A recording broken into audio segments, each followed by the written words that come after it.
दुनिया के 4 लोकतांत्रिक देश अमेरिका, भारत, जापान और ऑस्ट्रेलिया की क्वाड समिट के बारे में आपने सुर्खियां देख ली हैं। सुर्खी ये बनी है कि किस तरीके से चारों देश मिल करके साउथ एशिया के देशों को वैक्सीन सप्लाई का काम करेंगे। अमेरिका की टेक्नोलॉजी होगी, जॉनसन एंड जॉनसन का टीका होगा, फंडिंग होगी, जापान पैसे लगाएगा, भारत में मैन्युफैक्चरिंग होगी और ऑस्ट्रेलिया इसका लॉजिस्टिक्स मैनेज करेगा। ये एक बड़ी पार्टनरशिप है और ये एक चैरिटी का काम है जो फ्री वैक्सीन बांटने का काम किया जाएगा।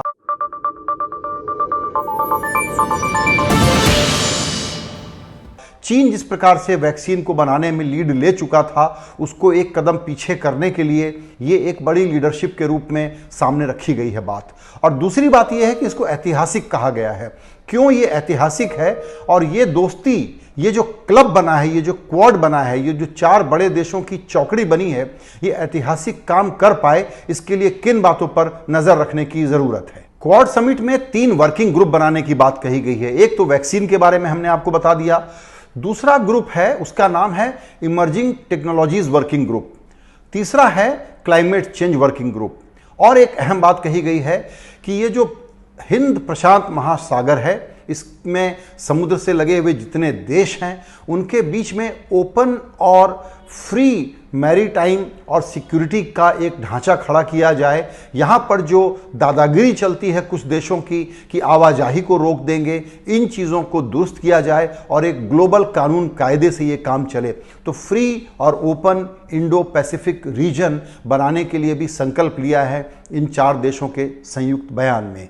यहाँ पर चीन का नाम नहीं है, लेकिन चीन यहाँ पर बहुत पहले से अपनी इतनी धमक मचा चुका है, देशों की मदद कर चुका है, इंफ्रास्ट्रक्चर खड़े कर चुका है कि वो आवाजाही के लिए वर्ल्ड का जो पूरा सप्लाई चेन है उसको डिस्टर्ब करने के लिए आमदा रहता है। ऐसा इन देशों को लगता है। उसको रोकने की एक बड़ी कोशिश के रूप में इस समिट को देखना चाहिए। इमर्जिंग टेक्नोलॉजी के बारे में जो वर्किंग ग्रुप बना है, उसकी अहमियत समझना बहुत ज़रूरी है। ये जो दुर्लभ खनिज होते हैं, जिनको रेयर अर्थ मिनरल्स कहा जाता है, ये इसके बिना आजकल हमारा communication, telecom, high technology, 5G, हमारी रक्षा और डिफेंस की जो ज़रूरतें हैं, सैटेलाइट कम्युनिकेशन, इन सब में इन खनिजों का इस्तेमाल होता है। और चीन का एक प्रकार से इसमें एकाधिकार है। आप इससे अंदाज लगा लें कि पूरी दुनिया का 60% प्रोडक्शन इस वक्त चीन करता है। अमेरिका वहाँ से भेजता है अपना खनिज चीन के पास और चीन उसको प्रोसेस करके वापस इनको देता है। इतनी बड़ी निर्भरता चीन पर है और इसको कम करने के लिए भी ये 4 देश अब एकजुट हो रहे हैं। इस पर ज़्यादा बोला नहीं गया है, लेकिन ये सबसे इम्पॉर्टेंट बात है कि आने वाले दिनों में रणनीतिक तौर पर, स्ट्रैटेजिक तौर पर सभी देशों को चीन से मुकाबला करने के लिए एकजुट होना क्यों ज़रूरी है। भारत का प्रोडक्शन समझ लीजिए कि 1% है जो पूरे वर्ल्ड का प्रोडक्शन है, जबकि हमारे पास ये वाला डिपॉजिट रेयर अर्थ मिनरल्स का करीबन 6% का है। तो ये एक रीबैलेंसिंग बड़ी ज़रूरत है इस वक्त सभी देशों की। और अगर चाइना के सामने एक मुकाबला खड़ा करना है या एक डिटरेंस क्रिएट करना है, जो लोकतांत्रिक देश समझते हैं कि एक ज़रूरी काम है, इसलिए ये दूसरा वर्किंग ग्रुप भी बहुत इंपॉर्टेंट है। 5G के बारे में विस्तार से जाने की ज़रूरत नहीं है, वो तीसरा मोर्चा है जहाँ चीन इनसे बहुत आगे है। आपने सुर्खियों में और चर्चाओं में ये भी देखा होगा कि चीन के खिलाफ एक ऐसा बड़ा मोर्चा खड़ा हो गया है। अब चीन को सबक सिखाने का वक्त आ गया है, तो थोड़ा सा गलतफहमी होगी और इसमें जल्दबाजी होगी चीज़ों को ठीक से समझने के लिए। आप याद करिए कि जब जो बाइडेन राष्ट्रपति बने तो उन्होंने क्या कहा है। अमेरिका की पूरी नीति में विदेश नीति सबसे इंपॉर्टेंट चीज़ होगी। जहां ज़रूरत होगी चाइना से कोलैबोरेट करेंगे, जहां ज़रूरत होगी compete करेंगे, जहां ज़रूरी होगा वहां कन्फ्रंट करेंगे, क्योंकि दुनिया एक नियम कायदे से चलनी चाहिए और इंसानियत के वैल्यूज़ पर चलनी चाहिए। इसका अर्थ ये हुआ कि इस बहस से, इस समिट से जो निकला है, उससे ज़्यादा इंपॉर्टेंट बात नज़र रखने की ये होगी कि अगले हफ्ते अलास्का में जब अमेरिका और चीन के विदेश मंत्री आमने सामने बैठेंगे और द्विपक्षीय वार्ता करेंगे, तो वहाँ इनकी जो बीच में ट्रेड पार्टनरशिप को लेकर के एक दूसरे के साथ इतनी निर्भरता है, उसका ये रास्ता कैसे निकालने जा रहे हैं। चीन को मालूम है कि बाइडेन लेड अमेरिका को डील करना उसके लिए एक नया चैलेंज है, लेकिन बाइडेन को भी मालूम है कि चीन इतनी छलांगें ले चुका है कि अब दुनिया के बाकी देश अगर एक अलायंस बनाएंगे तो ये एक प्रकार का रिएक्टिव एक्शन है और इसमें तेज़ी लाना ज़रूरी है। तो क्वाड में क्या होगा इसको समझने के लिए हम लोगों को अलास्का के आउटकम्स को समझना बड़ा जरूरी होगा, यानी अगले हफ्ते के अलास्का पर भी नजर रखना बहुत जरूरी है। एक इलाका ऐसा है वो है क्लाइमेट चेंज, जिसमें चीन काफी आगे बढ़ा हुआ है। क्लाइमेट चेंज को कैसे मैनेज किया जाए, कार्बन जहरीली हवा को कैसे कम किया जाए, रिन्यूएबल एनर्जी को कैसे बढ़ाया जाए, इसमें चीन काफ़ी आगे है। ये वो इलाका है जहां दुनिया के सारे देशों को चीन के साथ सहयोग करके बात करना पड़ेगा। ये वो इलाका है जहां क्लाइमेट चेंज का ये जो वर्किंग ग्रुप बना है, वहां पर चीन के साथ बातचीत जब होगी तो इसका मतलब ये मान लें कि जो हम मान के बैठे हैं कि अब एक मुकाबला या मोर्चेबंदी हो रही है, तो ऐसा नहीं होने जा रहा, क्योंकि यहां पर वो स्पेस है जहां दोनों पक्ष मिलकर के बैठेंगे। चीन को आइसोलेट करना सूट नहीं करता, ये दुनिया के सारे देशों को मालूम है। इसीलिए बाइडेन जब अलायंसेस की बात करते हैं तो ये नहीं समझना चाहिए कि चीन बनाम रेस्ट ऑफ द वर्ल्ड की कोई एक नई जंग शुरू होने जा रही है। चीन से बातचीत जरूरी है, चीन से सावधान रहना जरूरी है, लेकिन चीन के साथ मुकाबला करने के लिए कोई शॉर्ट टर्म स्ट्रेटजी हो नहीं सकती। एक ध्यान देने की बात यह है कि क्वाड ये प्रिटेंड कर सकता था कि हमने तो बड़ी बड़ी बातें कही हैं, एक जेनरिक थीम सामने रखी है, चाइना के बारे में तो कुछ बोला नहीं है, लेकिन क्वाड समिट के बारे में चाइना ने एक बात कह दी है जो भारत के लिए अहम है। वो क्या है कि एक तरफ तो भारत ब्रिक्स में मेंबर है, एससीओ में मेंबर है जिसमें चाइना भी मेंबर है, तो चाइना के सामने भारत जो ये एक कड़ा पोजीशन ले रहा है, ये अच्छा नहीं है, ये निगेटिविटी है भारत की।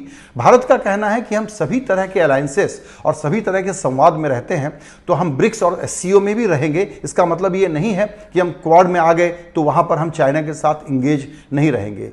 भारत के लिए भारत बहुत संभल के चल रहा है। उसकी एक वजह यह भी है कि भारत के लिए मैरीटाइम चैलेंजेस से ज़्यादा, समुद्री किनारों से ज़्यादा बड़ा चैलेंज हिमालय वाली जो सीमा है, जो ज़मीनी सीमा है, उस तरफ ज़्यादा है। इसलिए भारत को चाइना से बात भी करनी है, मुकाबला भी करना है, अमेरिका के साथ एक जुगलबंदी भी करनी है। एक कॉम्प्लेक्स सिनेरियो में इस वक्त भारत ऑपरेट कर रहा है। दोस्तों, ग्लोबलाइजेशन की बातें तो बहुत हुई, लेकिन दुनिया कुछ इस तरह से उथल पुथल ढंग से चली कि चाइना क्या क्या करेगा ये समझ रखने के बावजूद दुनिया के ये सारे बड़े देश तैयारी नहीं कर पाए। इसीलिए ग्लोबल सप्लाई चेन में चाइना के बरक्स अपने आप को डिरिस्क कैसे करें, इसके लिए नए इंफ्रास्ट्रक्चर का बनना हिंद प्रशांत महासागर के इन पूरे इलाकों में एक बहुत ज़रूरी काम है। तो ये सिर्फ 4 देश नहीं हैं, आसियान के देश हैं। यहाँ पर साउथ कोरिया भी है, नॉर्थ कोरिया का भी किनारा है जिसको टाइट करने के लिए बयान में कहा जा चुका है, ताइवान भी है और इंडोनेशिया भी है, फिलीपींस भी है, वियतनाम भी है। यानी इन सभी देशों के साथ ये नहीं हो सकता कि क्वाड कोई एक रिजिड स्ट्रक्चर बन जाए और एक टॉक शॉप बन जाए। क्वाड के बारे में विशेषज्ञों का ये कहना है कि दरअसल इसको एक रोटरी क्लब बनना होगा, यानी कि अलग अलग मुद्दों पर, अलग अलग मसलों पर दुनिया के दूसरे देशों के साथ इसको पार्टनरशिप करनी पड़ेगी। इसको टास्क बाय टास्क कहें या केस बाय केस कहें, देश बाय देश कहें, इस प्रकार का एक मैकेनिज्म इसके अंदर क्रिएट करना होगा अगर लॉन्ग लास्टिंग और सस्टेनेबल मैकेनिज्म के तौर पर इसको आगे बढ़ाना है। तो क्वाड के जरिए ऐसा जरूर हुआ है कि भारत ने इन देशों के साथ मिलकर के फौजी अभ्यास किए हैं, जॉइंट मिलिट्री एक्सरसाइज हुई है। भारत ने जब एक बार किया था उसका नाम था मलाबार, एक बार अमेरिका ने जब आगे किया था उसको तो उसका नाम था ऑपरेशन सी ड्रैगन।